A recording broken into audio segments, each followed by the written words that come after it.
Сәлем достар, менің каналыма қош келдіңіздер.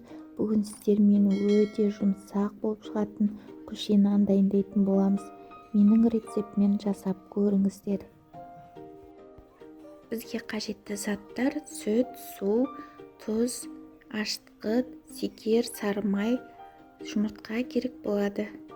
Ең алдымен ыдысымызға суымызды, сүтімізді құямыз. Содан соң тұзымызды, секерімізді салып араластырамыз.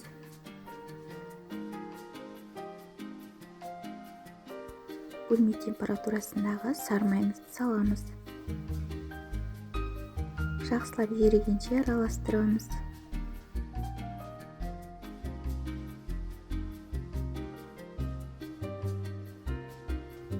Ұнымыздың үстіне ашытқымызды салып, дайын болған массамызды құйып, жақсылап жұмсақ қылып қамыр илейміз.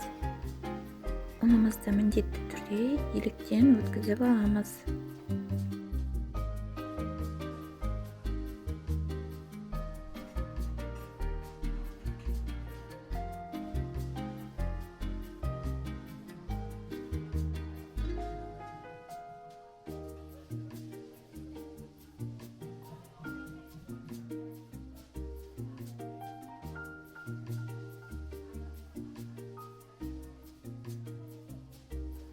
Қамырымыз осылайша жұмсақ болып шығады. Енді оны 1,5 сағатқа ашытып қоямыз. Біздің қамырымыз дайын болды. Енді оны дастарханымыздың үстіне түсіріп алып, әр бөлігін 100 граммнан немесе көз мөлшерінде бөліктерге бөліп аламыз.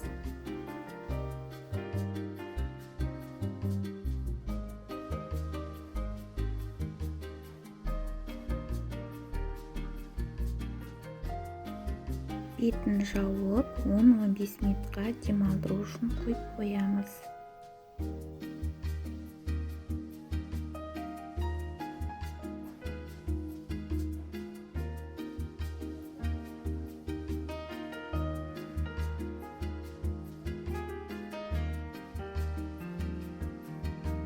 Тестіміздің үстіне пергамент қағазды төсеп, үстіне қамырларымызды осылайша әдемілеп әртүрлі формада жасасаңыз болады.